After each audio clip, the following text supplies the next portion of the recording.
Assalamualaikum sahabat, jumpa lagi kita pada pembahasan soal ilmu pengetahuan sosial untuk kelas 8 SMP maupun MTS.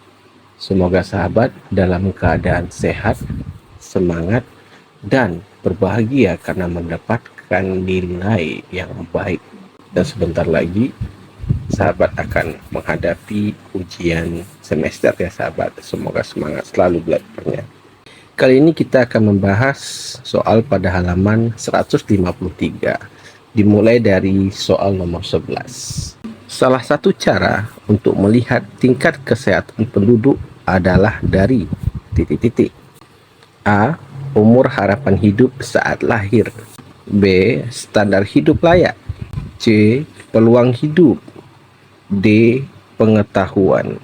Untuk menjawab soal nomor 11 ini, sahabat harus tahu dulu ya, yang mana cara melihat tingkat kesehatan penduduk ya. Kalau orang sehat, tentunya apakah dia punya pengetahuan, ini ekonomi ya sahabat ya. Kemudian apakah dia punya peluang hidup, tentu semua orang punya peluang hidup ya sahabat ya. Apalagi kalau di negaranya tidak ada konflik ya sahabat. Kemudian standar hidup layak. Yang A, umur harapan hidup saat lahir ya. Sebenarnya ditanya cara melihat tingkat kesehatan penduduk itu adalah dari angka harapan hidupnya ya sahabat.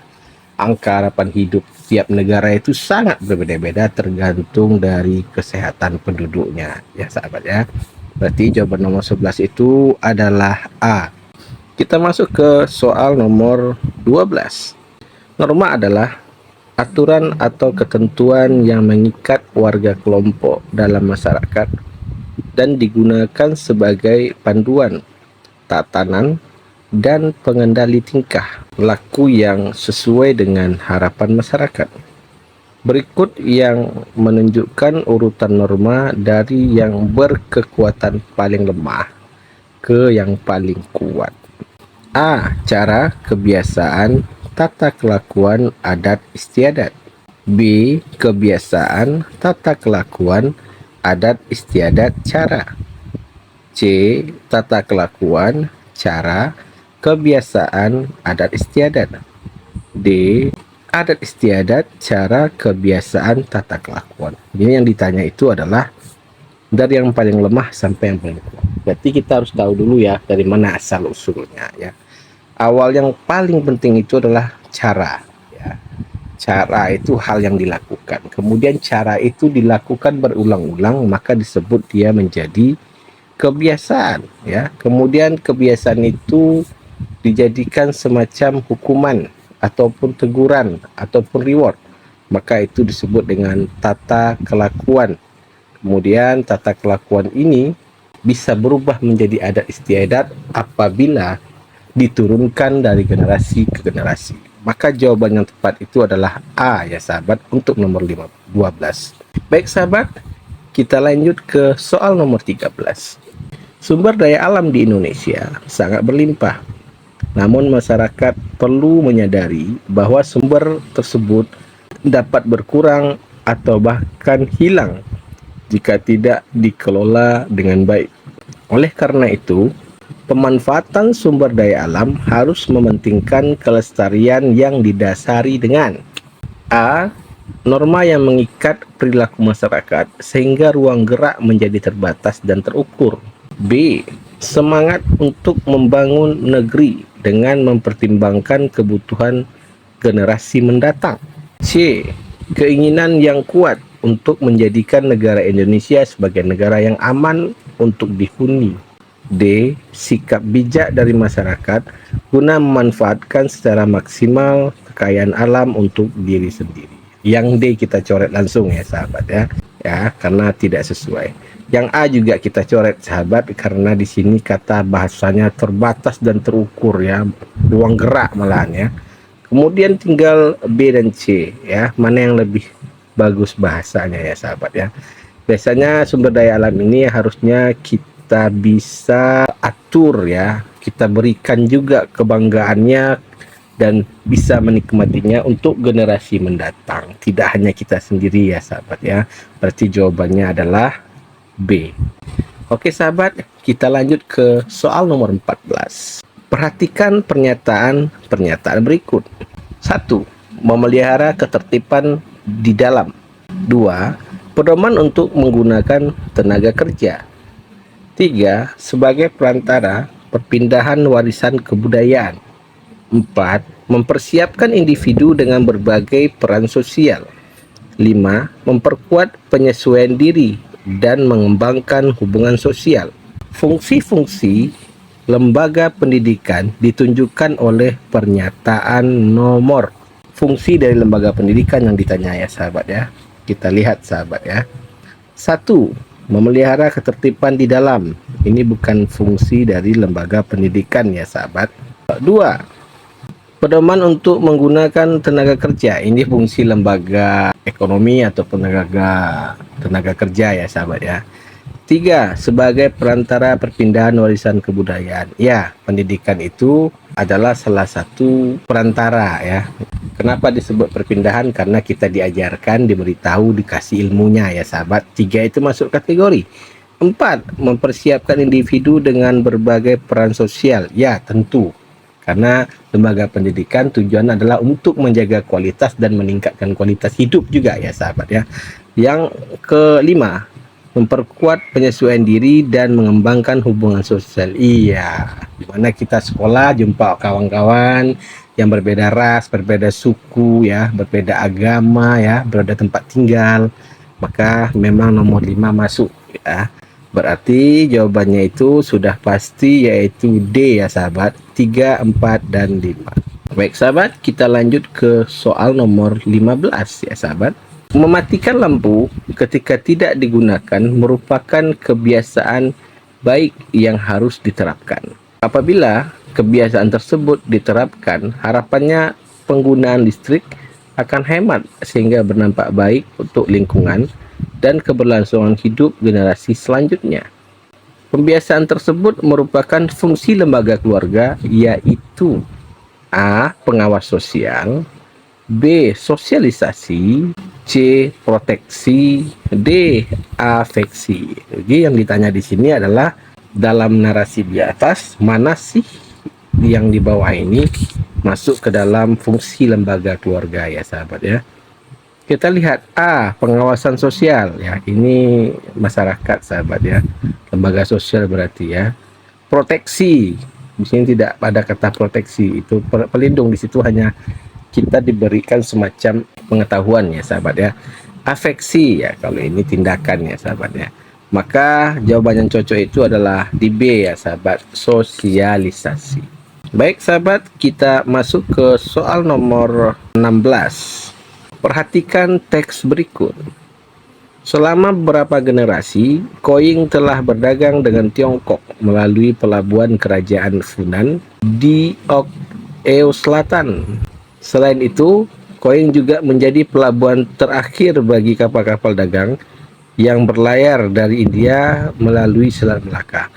Di depot perdagangan Qoying, para pedagang India memperoleh hasil hutan dan rempah-rempah Nusantara dengan imbalan seperti mutiara, barang pecah belah, dan kuda. Berdasarkan teks tersebut dapat disimpulkan bahwa titik-titik, berarti kita menyimpulkan nih sahabat ya. A. Qoying merupakan pelabuhan internasional. B. Mutiara dan kuda merupakan barang berharga pada awal abad Masehi. Ini barang pembayaran ya sahabat ya. C. Terdapat hubungan dagang antara India, Tiongkok, dan Kepulauan Nusantara. D. Pedagang India berlayar melewati Nusantara dengan tujuan utama Selat Malaka. Di sini yang kita bisa simpulkan adalah selama beberapa generasi, Qoying telah berdagang dengan Tiongkok melalui pelabuhan kerajaan Funan. Ya. Selain itu, Qoying juga menjadi pelabuhan terakhir bagi kapal-kapal dagang yang berlayar dari India. Berarti dia adalah pelabuhan internasional. Jadi nomor 16 itu jawabannya A ya sahabat. Baik sahabat, kita lanjut ke nomor 17 ya sahabat ya. Di sini perhatikan tabel berikut. Nomor 1 itu ada teori Waisa. Ada teori kesatria di nomor 2, yang ketiga ada teori sudra, yang keempat adalah teori arus balik. Kita baca pertanyaannya ya. Berdasarkan tabel tersebut, pasangan teori dan penjelasan yang tepat mengenai masuk dan berkembangnya agama dan kebudayaan Hindu-Buddha di Indonesia ditunjukkan nomor. Oke, berarti kita cari pasangan yang tepat ya. Pengertiannya berarti ya. Apa benar teori ini sesuai? Nomor 17 ini ya. Kita lihat nomor 1, teori Waisa. Agama dan kebudayaan Hindu-Buddha masuk ke Nusantara melalui aktivitas perdagangan dengan para pedagang dari India. Oke. Yang kedua, teori kesatria. Kedatangan para kesatria Indonesia ke India membawa misi penyebaran kebudayaan. Berarti orang Indonesia yang ke sana ya sahabat ya, menurutnya. Yang ketiga itu teori sudra. Misi penyebaran agama oleh kaum Sudra membawa kebudayaan Hindu-Buddha ke Nusantara. Yang keempat itu teori arus balik. Penaklukan militer oleh kerajaan India terhadap kerajaan-kerajaan di Nusantara. Ini terbalik ya sahabat ya. Harusnya arus balik ini pengertiannya itu di teori kesatria ya. Teori kesatria ini pengertiannya harusnya di arus balik. Berarti 2 dan 4 dah jelas salah ya sahabat ya. Tinggallah yang 1 dan 3 ini. Misi penyebaran agama dan kaum Sudra membawa kebudayaan.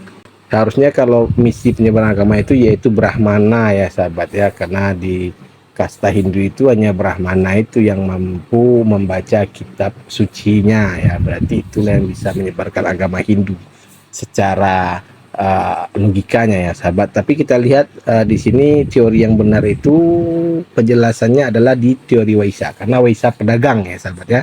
Berarti jawabannya itu ada di A, nomor 1. Kita masuk ke nomor 18 sahabat. Perhatikan pernyataan berikut. 1. Kisah Wali Songo. 2. Candi Panataran di Jawa Timur. 3. Kisah Mahabharata karya Empu Wiyasa. 4. Prasasti Yupa yang ditemukan di Kalimantan Timur. 5. Penggunaan istilah sultan untuk menyebut pimpinan kerajaan. Peninggalan sejarah yang menunjukkan pengaruh kebudayaan Hindu-Buddha ditunjukkan oleh pernyataan nomor. Oke, yang ditanyakan peninggalan sejarah Hindu-Buddha ya sahabat. Berarti kita harus cek ulang ini. 1 berarti Islam ya sahabat ya. Nomor 2 candi sudah jelas Hindu-Buddha ya sahabat. Mahabharata ya, ini Hindu-Buddha ini sahabat ya. Berarti 2, 3 masuk. Kemudian ada 4 prasasti Yupa. Itu dari Kutai. Berarti yang benar itu jawabannya adalah 2, 3, 4. Nomor berapa kayak itu ya, betul ada di C ya sahabat, 18 C. Baik, kita lanjut ke soal nomor 19 sahabat. Iklim dan cuaca memiliki pengaruh terhadap bidang pertanian. Pernyataan berikut yang merupakan contoh pengaruh iklim dan cuaca pada bidang pertanian adalah: A. Penentuan jenis tanaman yang akan ditanam di suatu wilayah. B. Iklim mempengaruhi ketersediaan sumber daya air di pegunungan. C. Pemanfaatan pola angin dan musim dalam aktivitas mencari ikan. Ini laut ya sahabat ya. D. Pemanfaatan panas matahari dalam pembuatan genteng, batu bata, dan kerup. Ini tanya pertanian berarti udah tahu ya sahabat ya. Betul sekali, nomor 19 itu A ya sahabat. Kita lanjut ke soal nomor 20. Peningkatan suhu di permukaan laut yang berdampak pada menurunnya curah hujan di wilayah Indonesia dikenal sebagai fenomena A. El Nino, B. La Nina, C. Cuaca ekstrim, D. Kelembaban udara. Ya, di sini tentunya sahabat sudah sering mendengar ya, suhu permukaan laut berdampak pada menurunnya curah hujan, berarti ini badai kering ya sahabat. Itu disebut dengan istilah El Nino ya. Sedangkan yang B itu sebaliknya, lembab maka hujannya banyak ya sahabat ya. Maka jawabannya nomor 20 itu adalah A. Baik sahabat, sampai di sini dulu ya pembahasan soal kita. Untuk soal selanjutnya kita akan bahas di part selanjutnya. Semoga sahabat dapat memahami dan belajar dengan baik ya sahabat ya. Tetap semangat selalu, dukung channel kami agar kami juga punya semangat mengupload video-video selanjutnya. Sukses terus sahabat, semoga pembelajarannya baik. Assalamualaikum warahmatullahi wabarakatuh.